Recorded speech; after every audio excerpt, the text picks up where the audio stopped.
Shalom, sesuai kasih. Khotbah saya hari ini saya beri judul Hidup menurut daging versus hidup menurut roh.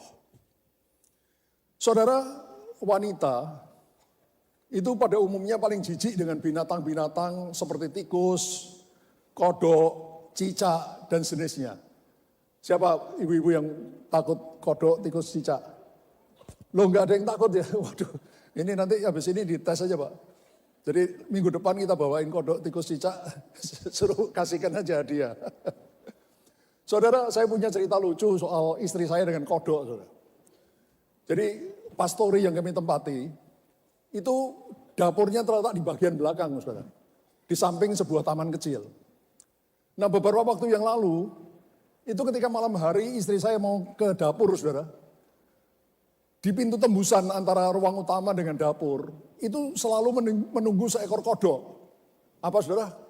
Kodok. Ya, diusir-usir, kodoknya bandel saudara, tapi akhirnya juga lari. Dan itu terjadi berhari-hari. Besoknya begitu lagi, besoknya begitu lagi. Saya bilang sama istri saya, ini kodoknya sayang sama ye ini. Ya, ditungguin kodok tiap hari. Saudara yang kekasih, mungkin sudah bertanya, loh Pak Yongki ini mau khotbah apa? Khotbah tentang kodok, tentang istrinya takut kodok.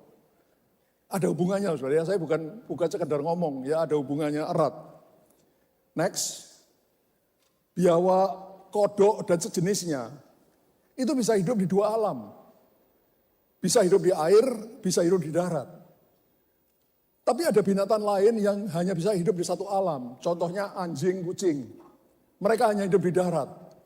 Kalau saudara lemparkan anjing, kucing itu ke air, mereka bisa berenang, saudara. Itu instingnya, tidak diajari bisa berenang. Tetapi kalau lama dibiarkan di air, pasti mati, saudara. Sebaliknya, ikan itu hidupnya hanya di air. Ikan kalau ditaruh di darat, ya, maka tidak terlalu lama, ikan itu pasti mati, saudara. Kenapa? Ikan itu hidupnya di air. Jadi, kalau dia di darat, dia pasti ingin cepat-cepat kembali ke air. Ya, kalau tidak, dia mati. Saudara, hari ini saya bukan mau mengajar saudara ilmu biologi. Atau khususnya ilmu tentang hewan yang namanya zoologi. Bukan, saudara. Ya. Ada hubungan antara kodok, biawak, cicak, tikus, dan lain-lain dengan khotbah saya hari ini. Langsung saja kita masuk berikutnya. Dulu kita, saudara dan saya adalah orang-orang yang hidup menurut daging. Yang sudah dikuasai oleh dosa. Seperti gambar itu saudara ya. Orang itu terikat, terantai oleh dosa. Itu keadaan kita dulu. Mari kita lihat ayatnya saudara. Roma 7 ayat 18-25. Ini tulisan Rasul Paulus kepada jemaat di Roma. Sebab aku tahu, kata Paulus, bahwa di dalam aku, yaitu di dalam aku sebagai manusia. Siapa manusia di sini? Ya, semua manusia ya, bukan yang lain. Sebab aku tahu bahwa di dalam aku, kata Paulus, sebagai manusia, tidak ada sesuatu yang baik. Sebab kehendak memang ada di dalam aku, tapi bukan hal berbuat apa yang baik. Ayat 19 dan seterusnya.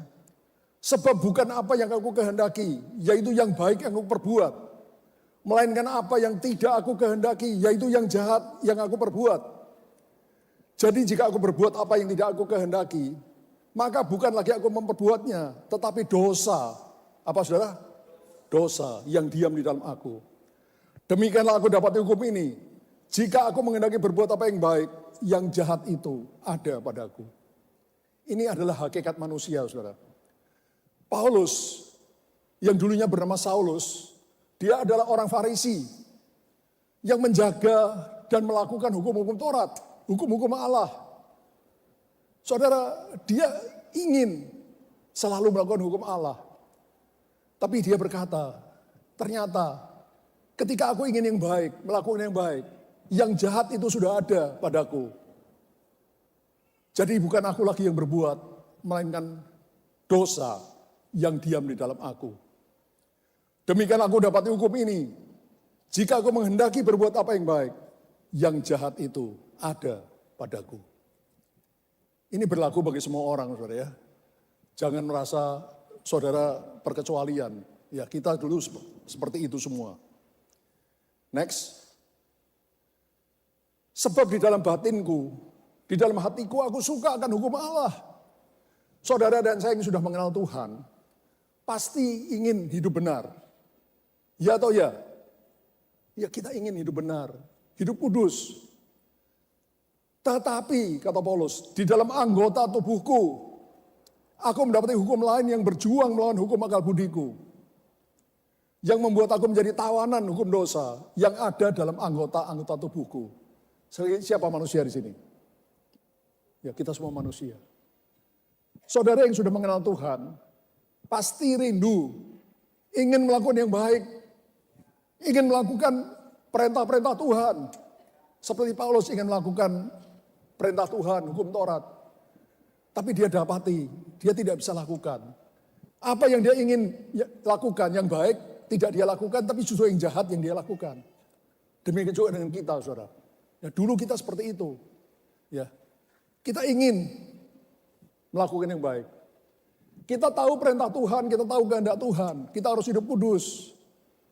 Tapi kita temukan bahwa ternyata dalam anggota tubuh kita, di dalam daging kita, itu ada hukum lain yang melawan hukum akal budiku, yaitu hukum dosa.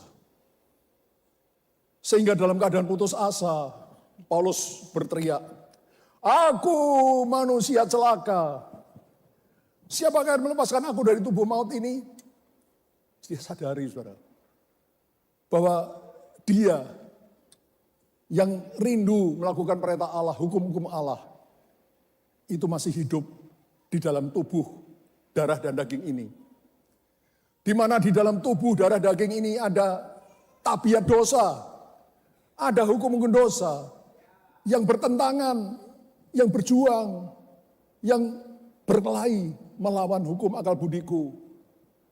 Di mana kita ingin melakukan kehendak Tuhan, tapi hukum dosa ingin kita berbuat dosa, tidak melakukan kehendak Tuhan. Sehingga Paulus berseru, "Aku manusia celaka. Siapakah yang dapat melepaskan aku dari tubuh maut ini?" Paulus berkata, tubuh ini tubuh maut, saudara. Tubuh maut kenapa? Karena di dalamnya ada dosa. Upah dosa ialah maut, yang akhirnya akan mati, masuk neraka. Itu sebabnya Paulus berteriak, "Aku manusia celaka." Tapi puji Tuhan, ayat 25 berkata, mari kita baca bersama ayat 25. 1, 2, 3. Syukur kepada Allah oleh Yesus Kristus, Tuhan kita. Berikan tepuk tangan bagi Tuhan. Haleluya. Jadi ternyata ada solusinya, saudara. Biarpun kita semua mengalami seperti Paulus. Dalam hati kita, dalam pikiran kita, kita ingin melakukan hukum Allah, tapi kita tidak mampu. Karena kita hidup dalam tubuh yang sudah dikuasai dosa. Di dalam tubuh darah daging yang di dalamnya ada tabiat dosa. Ada kuasa dosa yang membawa kepada maut. Tapi ternyata Tuhan memberikan jalan keluar. Yaitu melalui Yesus Kristus Tuhan kita. Katakan, melalui Yesus Kristus Tuhan kita. Kita sanggup melawan hukum dosa dan hukum maut. Berikan tepuk tangan bagi Tuhan. Haleluya. Kita lihat Roma 8 ayat 2. Roh yang memberi hidup telah memerdekakan kamu dalam Kristus. Dalam siapa? Kristus. Dari hukum dosa dan hukum maut. Jadi ini jalan keluarnya, saudara. Pada waktu saudara dan saya menerima Yesus sebagai Tuhan Juru Selamat, maka kita membuka hati kita. Kita undang Yesus masuk dalam hati kita, dalam hidup kita. Pada saat itu, roh Yesus atau roh kudus atau roh Allah. Roh kudus disebut juga roh Yesus, disebut juga roh Allah, roh Kristus. Masuk dalam hati kita. Dan roh kudus itu yang memerdekakan kita dalam Kristus dari hukum dosa dan hukum maut. Do you understand? Berikan tepuk tangan bagi Tuhan. Itu sebabnya, saudara, seperti khotbah saya bulan yang lalu. Ini sebenarnya lanjutannya. Penting sekali bagi kita untuk mengalami lebih dahulu kelahiran baru. Katakan kelahiran baru. Waktu saudara menerima Yesus sebagai Tuhan Juru Selamat dalam hidup saudara, dalam hati saudara, kita disebut mengalami kelahiran baru, born again, lahir baru sebagai anak Allah. Dosa kita diampuni, nama kita tertulis dalam kitab kehidupan di surga. Saudara, kita menjadi pewaris-waris kerajaan Allah, born again. Kenapa sangat penting? Karena melalui kelahiran baru, Roh Kudus Allah yang memerdekakan kita, itu masuk dalam diri kita. Dan melalui Roh Kudus, kita bisa hidup berkemenangan melawan hukum dosa dan hukum maut. Berikan tepuk tangan bagi Tuhan. Saudara, bagaimana caranya? Saya sudah ajarkan ratusan kali. Saudara. Saat teduh tiap hari sediakan waktu. Saudara mungkin bosan lah dengar khotbah saya ngomong begitu terus. Tapi itu intinya, makanya saya gak peduli lah. Bosan, gak bosan, yang penting sudah masuk surga. Amin. Ya bagi saya tugas saya itu membawa saudara menunjukkan jalan, sama-sama kita jalan ke surga. Jadi saudara bosan, tidak bosan, saya nggak peduli. Saudara. Yang penting saya menunjukkan saudara, menuntun saudara untuk sama-sama jalan ke surga. Tiap hari lakukan saat teduh. Sediakan waktunya mendiri dengan Tuhan. Berdoa, memuji menyembah Tuhan. Ya, ngomong dengan Tuhan tiap hari, jangan kadang-kadang saudara, enggak cuma waktu mau makan, Tuhan berkati makananku, amin. Itu doanya anak kecil. Ya cucu saya diajarin doa gitu, saudara. Tapi kalau saudara saya tidak boleh doa gitu, ya. Ngomong sama Tuhan. Apa yang kau rasakan, bicara. Dan jangan lupa periksa diri setiap hari. Kalau ada dosa sekecil apapun, dari pikiran, perkataan, perbuatan, cepat minta ampun. Saldo dosa harus selalu nol. Lakukan tiap hari. Lalu dalam saat teduh itu baca Alkitab. Bacanya pelan-pelan. Satu hari 1, 2, 3 pasal. Ya kita bukan berlomba cepet-cepetan baca Alkitab saudara. Tapi Alkitab ini harus kita simpan dalam hati dan harus dilakukan. Tiap hari baca. Yang terkena di hati beri tanda. Dihafalkan, renungkan. Lalu dilakukan dalam hidup. Kalau sudah kerjakan seperti itu. Maka hidup saudara akan dipimpin Roh Kudus setiap hari. Kita bisa kudus saudara karena dipimpin Roh Kudus dan oleh firman Allah. Lakukan. Siapa mau masuk surga? Ya. Katakan, saya harus bersaat teduh tiap hari. Lakukan, saudara, lakukan. Ya, ini sungguh-sungguh, saudara ya. Saya menghimbau, tapi kalau boleh saya memaksa ya. Lakukan. Karena saya rindu melihat semua saudara masuk dalam kerajaan surga. Berikan tepuk tangan bagi Tuhan. Saudara yang kekasih, ketika kita mengizinkan Roh Kudus dan firman Allah membawa kita makin hari, makin dekat sama Tuhan. Terjadi pergumulan antara manusia daging dengan manusia roh. Antara orang yang hidup menurut daging dengan orang yang hidup menurut roh. Mari sekarang kita lihat perbedaannya, saudara. Kita baca dulu Roma 8 ayat 5, saya bacakan, saudara. Sebab mereka yang hidup menurut daging, memikirkan hal-hal yang dari daging. Tapi mereka yang hidup menurut roh, memikirkan hal-hal yang dari roh. Jadi yang hidup menurut daging, memikirkan hal-hal dari daging. Yang hidup menurut roh, memikirkan hal-hal yang dari roh. Loh Pak, kalau kita tidak boleh dong memikirkan kehidupan kita di dunia. Harus saudara. Kita belum masuk surga, kita masih di bumi. Ya seperti contohnya saya sebagai gembala. Ya tugas saya bukan hanya khotbah, bukan hanya ngajar saudara. Tapi juga saya secara daging juga harus mengelola gereja ini saudara. Supaya gereja ini tetap berjalan, kalau ada rusak semua saya harus perbaiki. Ya, harus usahakan bagaimana caranya diperbaiki. Taman doa, saya juga memimpin taman doa. Ya, bagaimana supaya taman doa tetap berjalan. Itu harus seperti itu saudara. Gak bisa saya cuma berdoa, tidak saya apa-apakan. Saya tetap harus lakukan tugas saya. Saudara sebagai orang tua, tetap bertugas mencari nafkah untuk keluarga saudara. Ibu-ibu tetap mendidik anak-anaknya dan seterusnya. Ya. Tetapi yang paling utama, pikiran kita tertuju pada surga. Katakan, pikiranku harus tertuju pada surga. Di bumi sekali lagi kita harus pikirkan juga, karena kita masih hidup di bumi. Ya, kita belum di surga. Pikirkan, memang harus mikirkan, saudara. Tapi fokus kita adalah surga. Apa gunanya kamu memperoleh dunia dengan segala isinya, tapi jiwamu binasa? Ya gak ada gunanya. Fokus ke surga. Di bumi kita juga harus bekerja, cari nafkah, dan lain-lain. Melakukan tugas-tugas kita, yes. Tapi fokus kita adalah surga. Do you understand? Berikan tepuk tangan bagi Tuhan. Haleluya.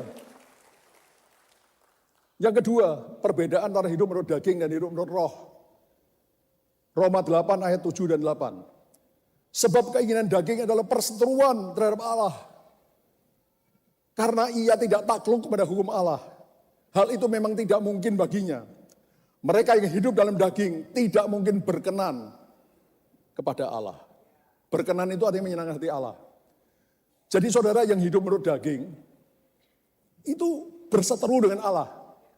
Saudara berani jadi musuhnya Allah. Ya ini Alkitab yang mengatakan, hati-hati. Ya, siapa yang hidup menurut daging, dia bermusuhan, berseteru dengan Allah. Tapi siapa yang hidup menurut roh, dia berkenan, dia menyenangkan hati Allah. Yang mengerti, berikan tepuk tangan bagi Tuhan. Haleluya. Yang ketiga, Roma 8 ayat 5. Tetapi kamu tidak hidup dalam daging, melainkan dalam roh.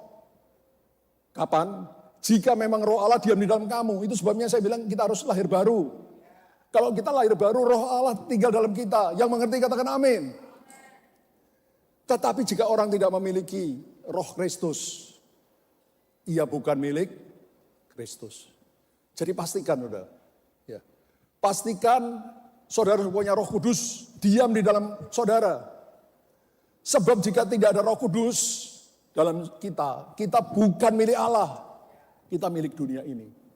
Dan akan berakhir dalam kebinasaan kekal di api neraka. Perbedaan keempat antara hidup menurut daging dan hidup menurut roh.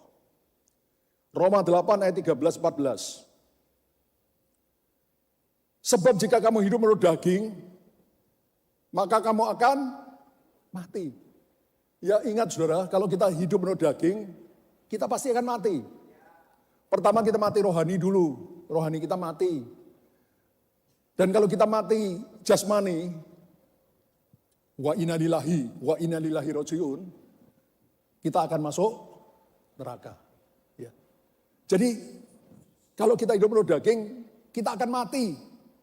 Mati jasmani, mati rohani dulu, mati jasmani, tubuh kita mati. Dan akhirnya mati kekal di api neraka.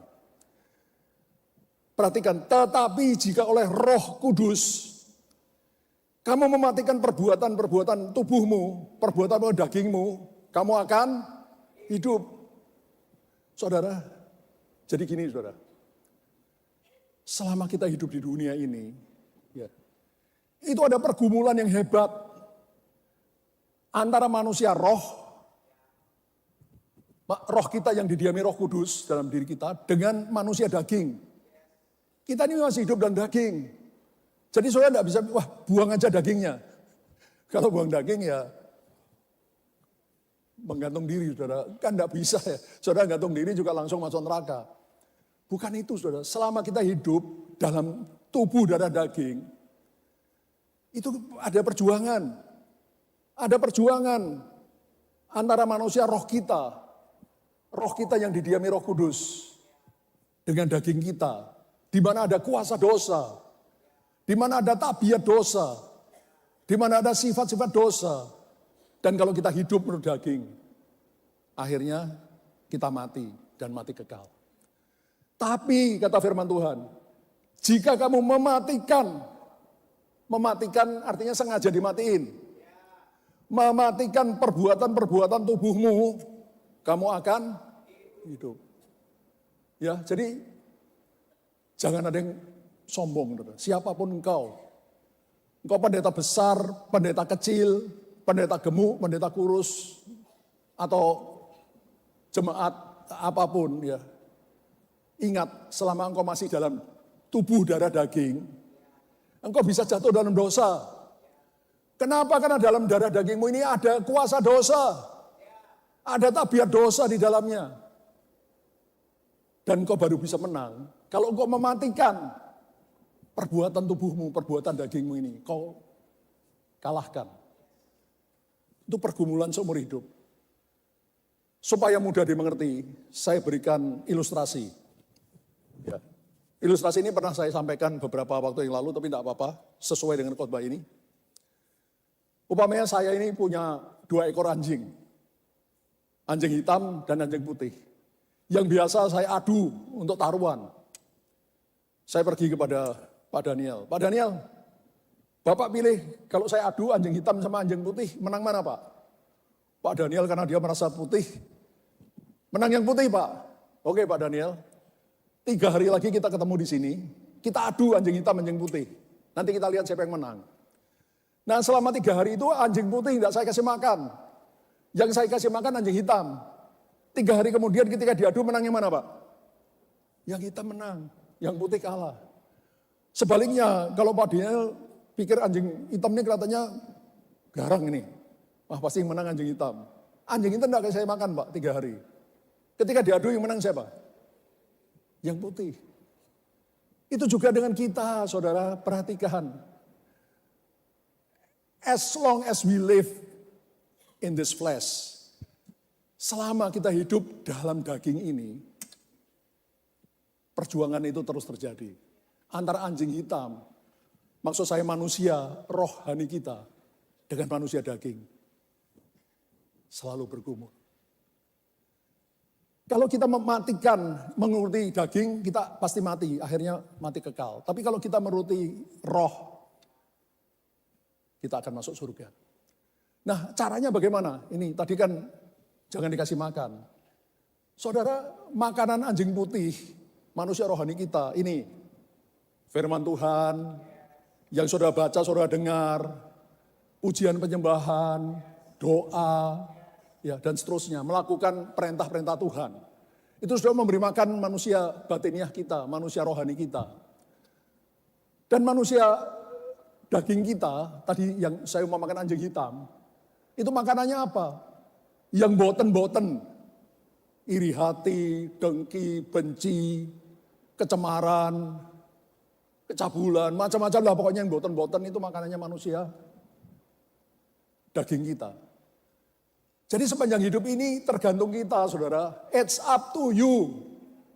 Terserah engkau. Dan itu seumur hidup. Kita tidak bisa, wah saya ini sudah suci. Pak Daniel, saya tidak bisa satu dalam dosa Pak. Karena saya rohani saya sudah tinggi. Omong kosong. Karena kita masih hidup dalam darah dan daging. Saudara, di dalamnya ada tabiat dosa. Ada sifat dosa. Sehingga saya harus berperang. Bergumul melawan tabiat dosa saya. Do you understand? Berikan tepuk tangan bagi Tuhan. Ayat 14. Semua orang yang dipimpin roh Allah adalah anak Allah. Jadi biarkan hidupmu dipimpin roh kudus Allah. Tadi dengan cara saya sudah ajarkan ratusan kali. Saat tutup hari. Berdoa memuji menyembah Tuhan. Periksa diri tiap hari. Ada dosa cepat minta ampun. Baca Alkitab, renungkan, lakukan dalam hidup tiap hari, every day. Sehingga manusia dagingmu makin lemah. Dan manusia rohmu makin kuat. Saudara, ada orang-orang Kristen yang ngawur-wur, nggak ngerti firman Allah. Mereka mematikan daging mereka dengan cara disiksa benar-benar. Ya maaf di Filipina, itu pada hari Paskah ada orang-orang yang menyalibkan diri. Ya betul-betul menyalibkan diri, cuma nggak seperti Yesus cuma gitu-gitu aja berapa diturunkan lagi. Dia pikir itu menyalibkan daging. Enggak. Di Timur Tengah saudara, itu ada suku-suku atau bangsa yang karena mereka merasa dalam tubuhnya ada dosa, itu pakai rantai-rantai besi, ujungnya diberi besi atau diberikan potongan tulang, memukul-mukul tubuhnya sendiri saudara, sampai berlumuran darah. Itu bukan cara mematikan daging, ya. Itu menyiksa diri. Karena tabiat dosa itu ada di dalam tubuh kita, yang nggak bisa disalibkan benar-benar seperti itu atau diseksa-seksa, disilet-silet, nggak bisa itu bodoh, ya nggak ngerti firman Allah. Tadi caranya mematikan manusia daging kita, jangan dikasih makan. Yang aneh-aneh, keinginan daging. Keinginan mata, hidup jemawa, jangan lakukan. Kita lihat orang lain punya mobil bagus, wah kita mesti lebih bagus dari dia. Punya istri cantik, kita ingin istrinya kita lebih cantik. Sorry ya sayang ya, sudah cantik. Nggak usah khawatir, ini cuma ngajarin jemaat aja. Ya. Punya rumah, ya ingin rumah yang lebih hebat dari, enggak usah saudara. Cukupkan dirimu dengan apa yang ada. Ya. Yang boten-boten itu buang. Keinginan daging, keinginan mata, keangkuhan hidup. Wah ini, siapa yang tidak kenal sama saya? Pak Dana kenal tidak sama saya? Wah, ya enggak usah lah, biasa-biasa aja. Ya. Hiduplah takut akan Tuhan. Tiap hari, berikan manusia rohani kita ini makanan. Sehingga manusia rohani kita menjadi makin kuat. Karakter seperti Kristus tumbuh dalam hidup kita. Kasih, sukacita, damai sejahtera, kebaikan, kemurahan, kesetiaan, kelemah lembutan, penguasaan diri keluar dari hidup kita. Sedangkan tabiat daging, iri hati, benci, sombong, macam-macam yang boten-boten itu makin lemah dan makin lemah.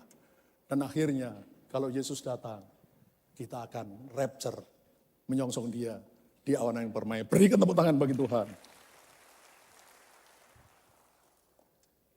Perbedaan kelima antara hidup menurut daging dan menurut roh.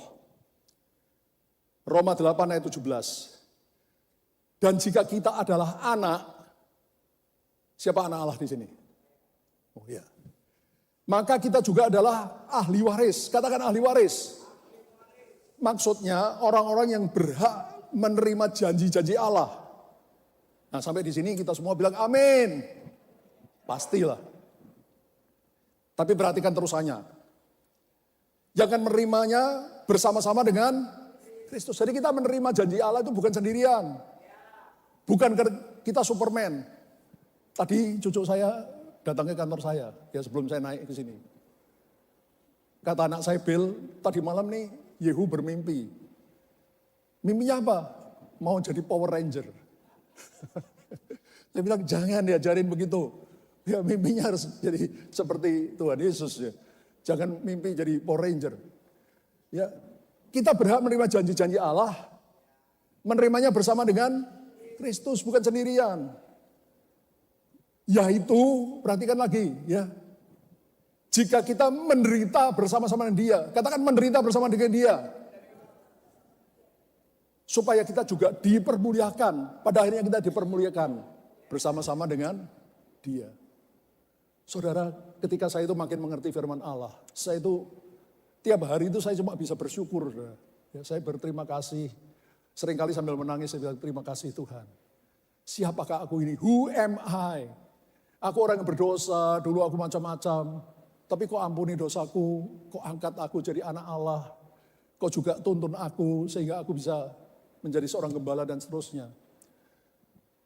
Saudara saya sangat bersyukur tiap hari, bersyukur.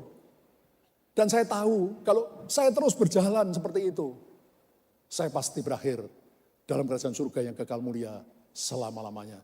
Yang mau masuk surga berikan tepuk tangan bagi Tuhan, haleluya. Tapi sekali lagi saudara, ada orang-orang Kristen atau banyak lah, bukan ada, banyak orang Kristen yang berkata, mana katanya Allah hidup. Saya tidak pernah merasakan Allah itu hidup.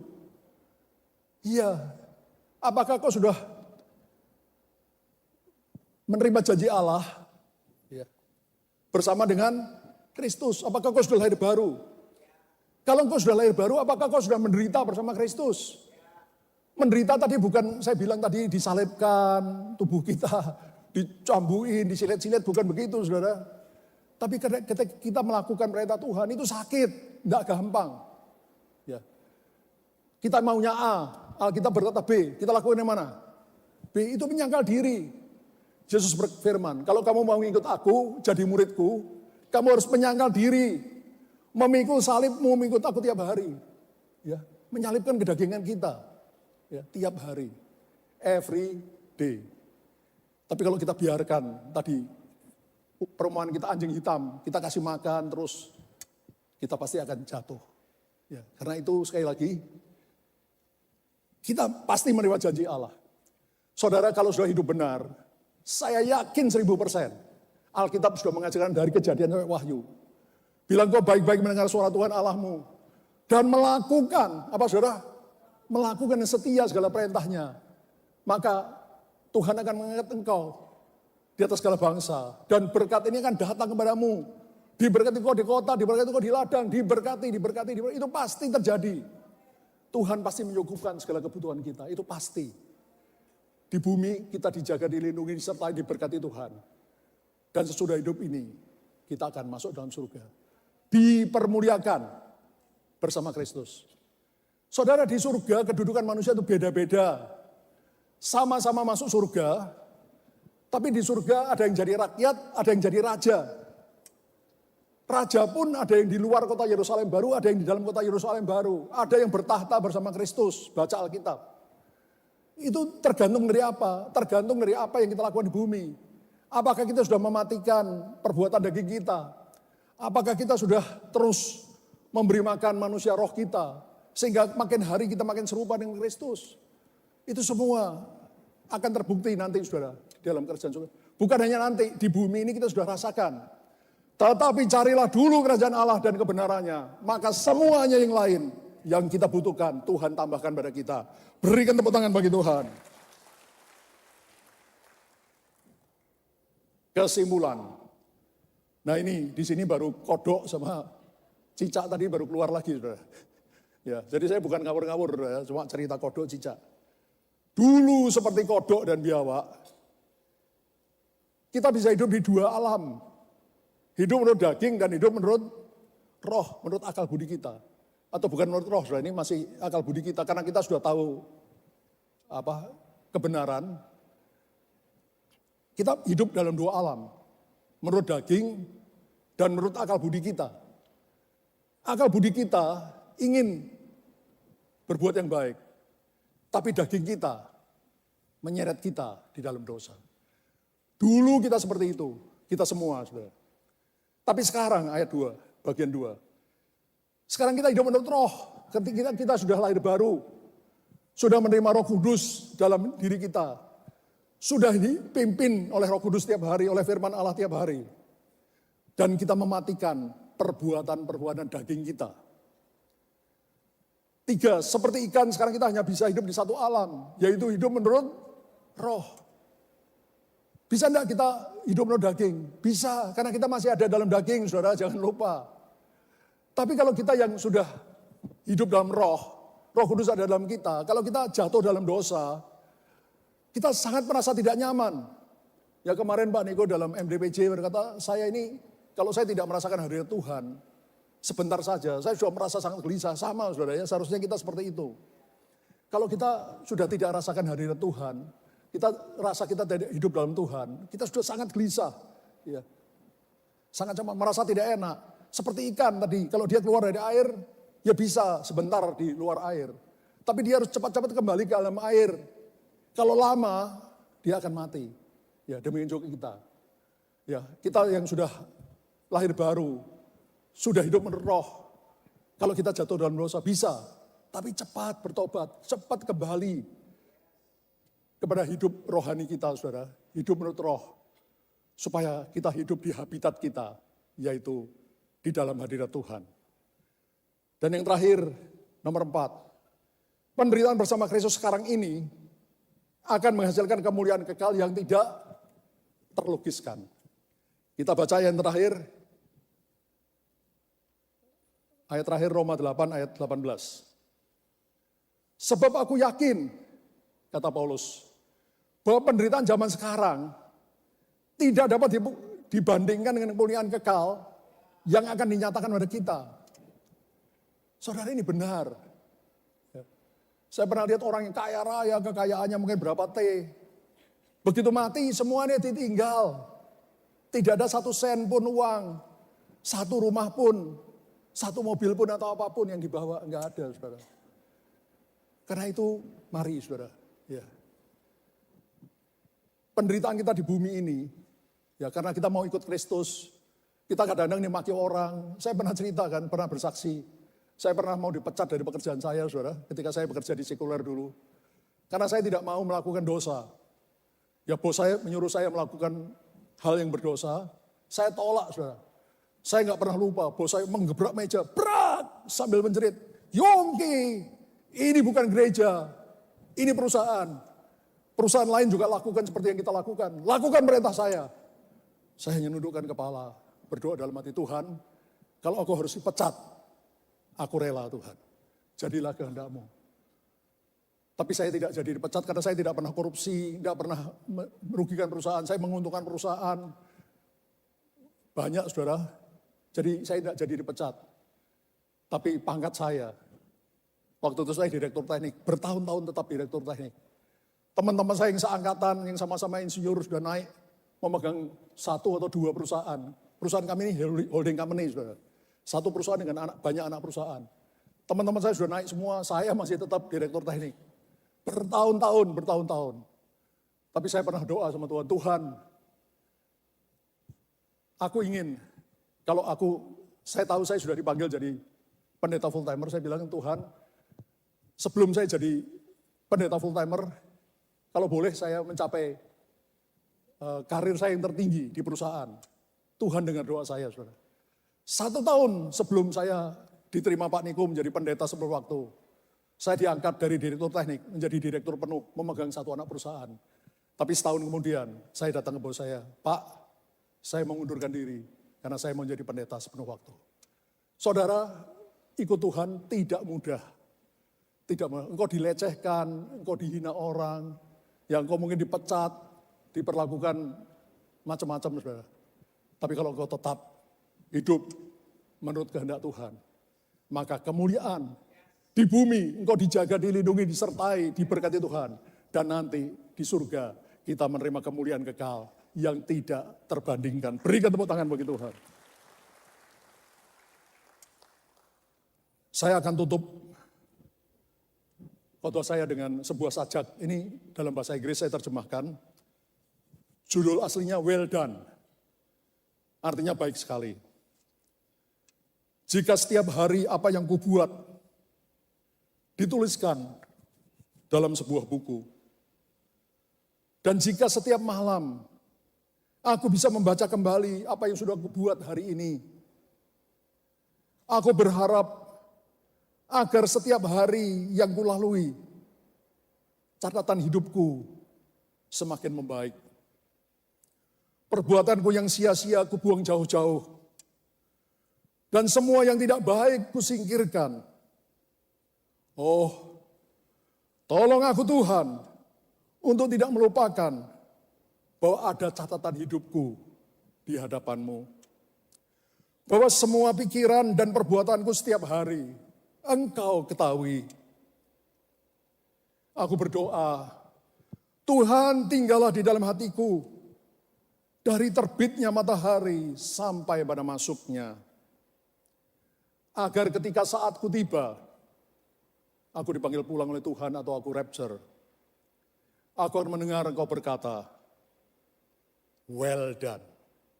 Baik sekali perbuatanmu hambaku yang baik dan setia. Engkau sudah setia pada perkara kecil, aku akan memberikan padamu perkara besar. Masuklah dan turutlah dalam kebahagiaan Tuhanmu. Dan kita akan berbahagia bersama Tuhan Yesus selama-lamanya. Berikan tepuk tangan bagi Tuhan. Saya undang kita bangkit berdiri, kita nyanyikan lagu Indah Rencanamu Tuhan. Rencana Tuhan indah.